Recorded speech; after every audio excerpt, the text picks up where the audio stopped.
علت أصوات كبار مشاهير العالم من أجل الدفاع عن الإسلام بشراسة أكثر من غيرهم، رافعين التحدي جميعا ضد أعداء الإسلام والمسلمين.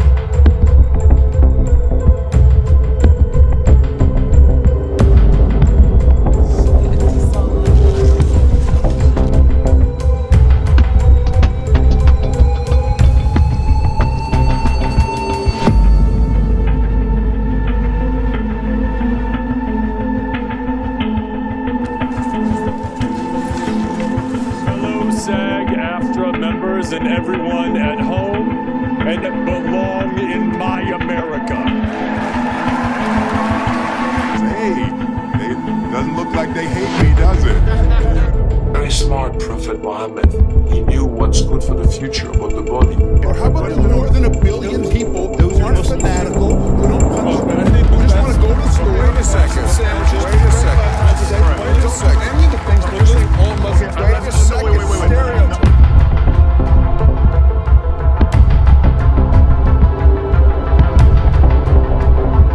أنجلينا جولي. نجمة هوليوود الأمريكية المشهورة أنجلينا جولي الحاصلة على 3 جوائز جولدن جلوب وجائزة الأوسكار، كما أنها اختيرت لعدة مرات لجائزة المرأة الأكثر تأثيرا على مستوى العالم.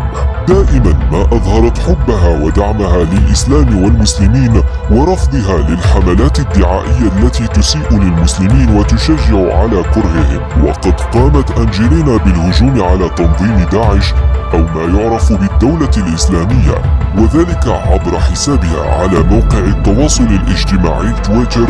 وقد نشرت تغريدتها بأن الإسلام ليس كما تصوره جماعات إرهابية مثل داعش الذين مهمتهم قتل وتدمير العالم، وأن الإسلام بريء من هؤلاء الناس الذين لا يعرفون القرآن الكريم وإلى ماذا يدعو به الإسلام.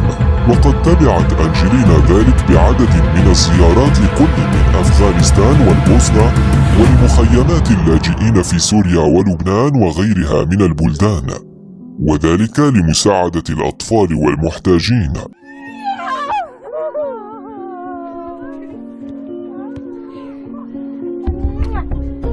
So how have you been? Are you drawing? Children who no longer have a mother.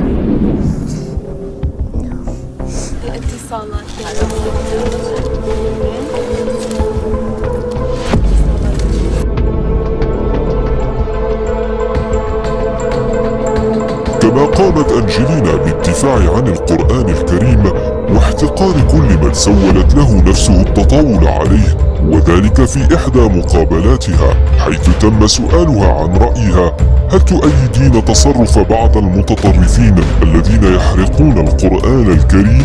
فكان هذا جوابها: Of course not. Of course not. I have hardly the words to that somebody would do that to somebody's religious belief. ما شاء الله عليه. ممثل هوليوود الأسمراني المشهور الذي فاجأ العالم بحصوله على جائزة الأوسكار الرفيعة يدافع عن الإسلام والمسلمين وبشراسة من خلال مسرح حفل اجتمع فيه أكبر كبار مشاهير هوليوود، حيث ألقى ماهرشالا علي خطابا كان مؤثرا جدا يناقش فيه قضية العنصرية والتفرقة بأمريكا قائلا: The characteristics that make them unique. And there's an opportunity to go to war about it. And say that person is different from me. I don't like you.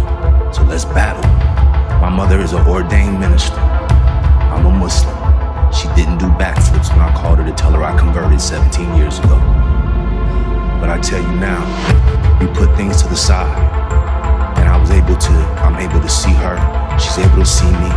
We love each other. The love is grown. And that stuff is minutia. It's not. فان دام. نجم أفلام الحركة والأكشن العالمي جون كلود فان دام، الذي نصح في مقابلة له شباب العالم بالاقتداء بأخلاق وسلوكيات رسول الإسلام سيدنا محمد صلى الله عليه وسلم في كل شيء، سواء في طريقة العيش أو في التعامل مع الناس وحتى في طريقة الأكل والطعام. وقال في لقاء له مع الإعلامية منى الشرقاوي على الشباب التوجه إلى الإسلام وتعلم وتعاليمه، فالرسول محمد صلى الله عليه وسلم كان مثالا يحتذى به في كل شيء. Then she can maybe once a week, maybe maximum. And then vegetable, hummus, all good Arabic food, Middle East, like in the old time, like in the Muslim. Look at the Muslim. Bread, almond, apple, go, read. Read, you discover in the Muslim lots of good things. Very smart Prophet Muhammad. He knew what's good for the future about the body. Very smart Prophet Muhammad.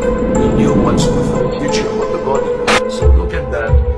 Don't ask me, and believe me, you have everything.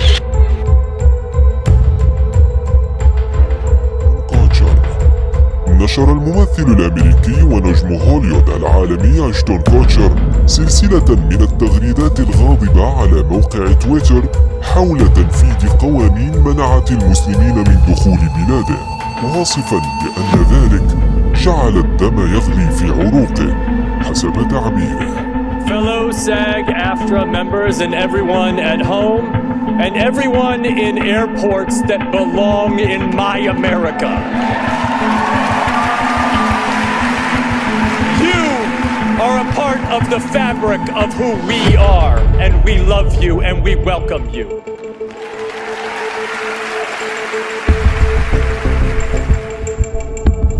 بين أفليك. الممثل الأمريكي المحبوب بين أفليك يعتبر من أكثر المدافعين عن الإسلام والمنتقدين للظلم الذي يتعرض له المسلمون، وقد أظهر ذلك في أحد البرامج التلفزيونية التي يقدمها الإعلامي الشهير بيل ماهر في برنامج رايل تايم.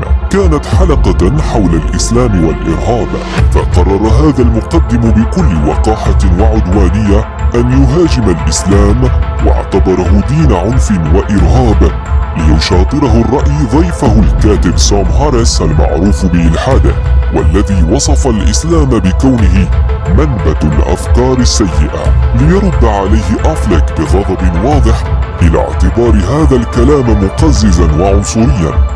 وأضاف أفليك قائلا لسام هاريس: هل أنت خبير في الدين الإسلامي؟ لأن ما تقوله أشبه باتهام يهودي خبيث.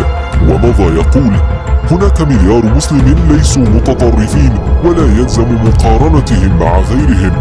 إنهم لا يسيئون للنساء كما تعتقدون، هم فقط يريدون العيش بسلام والذهاب للمدارس والمساجد للصلاة 5 مرات في اليوم، ولا يقومون بأي من الأمور التي تزعمون أن المسلمين يقومون بها. وأضاف: لقد قتلنا من المسلمين أكثر مما قتلوا في صفوفنا بفارق كبير. The doctrine of Islam gets conflated with bigotry toward Muslims as people. Right. That is it's intellectually ridiculous. Even it gets So hold on, are racism. you the person who understands the officially codified doctrine of Islam? You're the interpreter, so you can say, well, this is, I think I'm actually well educated on this topic. I'm not denying that certain people are bigoted against Muslims as people, and that's a problem. But why are you so hostile about this? It's gross. It's racist. It's not. It's like saying those stateless, shifty Jews. You're not listening Absolutely to not. what we are saying.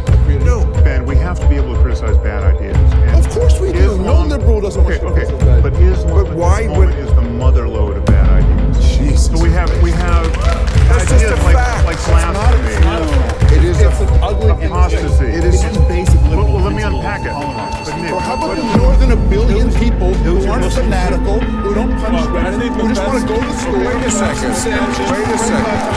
Wait a second. Any of the things we're saying all Muslims. Wait a second. Wait. Stereotyping. Wait a second. And you painting the whole religion with that. No. Let's get down to who's To what? We've killed more Muslims than الممثلة الأمريكية الشهيرة لينسي لوهان أثارت موجة من الجدل في أمريكا وتركيا بسبب دفاعها الشديد عن الإسلام والمسلمين، وظهورها مؤخرا مرتدية الحجاب وحاملة للقرآن الكريم في عدد من المقابلات الصحفية. وقد صرحت لوهان بإعجابها بالدين الإسلامي وشعورها بالراحة والأمان وسط المسلمين، وخاصة خلال الوقت الذي قضته في تركيا، وعبرت عن حبها والترحيب الذي تلقته من المسلمين. وقد صرحت بأنها تقرأ القرآن الكريم بشكل يومي، وتحاول تعلم اللغة العربية، ثم انتقدت بشكل كبير المعاملة التي تتعرض لها المرأة المحجبة بالمدن الغربية، كما قالت أنها قد تعرضت للأذى والاعتداء من بعض الكارهين للإسلام عندما علموا بمواقفها وارتدائها للحجاب.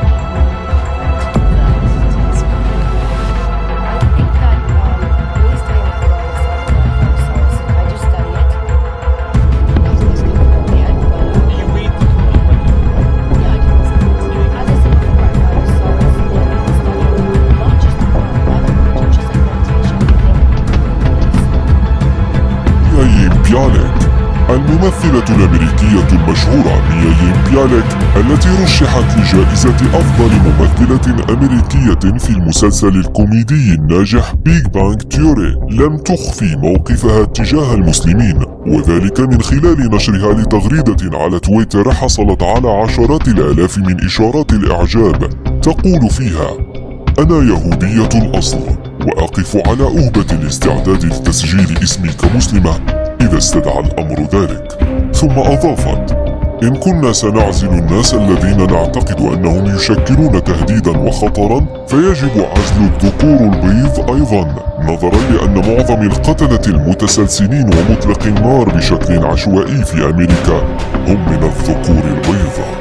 وجاء منشور ميا يين ردا على مرسوم تنفيذي سيصدره ترامب أثناء توليه الرئاسة، يعلن فيه عن إجراءات تدقيق مشددة وحظر اللجوء والوافدين المسلمين من 7 دول من بينها العراق وسوريا واليمن، بالإضافة لإنشاء سجل خاص للمسلمين الأمريكيين وعزلهم. الممثل الأمريكي الأسطوري ويل سميث الذي كان صديقا للملاكم العالمي محمد علي كلاي والذي مثل دوره في الفيلم الذي يحكي قصة حياته يصرح بأنه درس الإسلام جيدا وفهم تعاليمه بشكل جيد.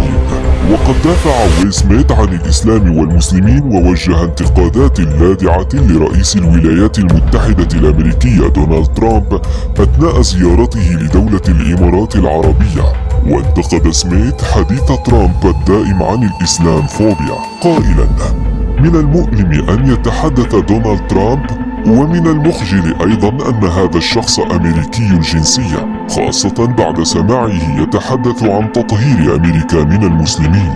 وقال أن الدليل على خطأ هذه الاتهامات ووجوده في بلد مسلم يعني الإمارات دون أن يعتدي عليه أحدهم، بل بالعكس فإنه يشعر بكامل الراحة والحرية في بلد مسلم كالإمارات العربية، قائلا: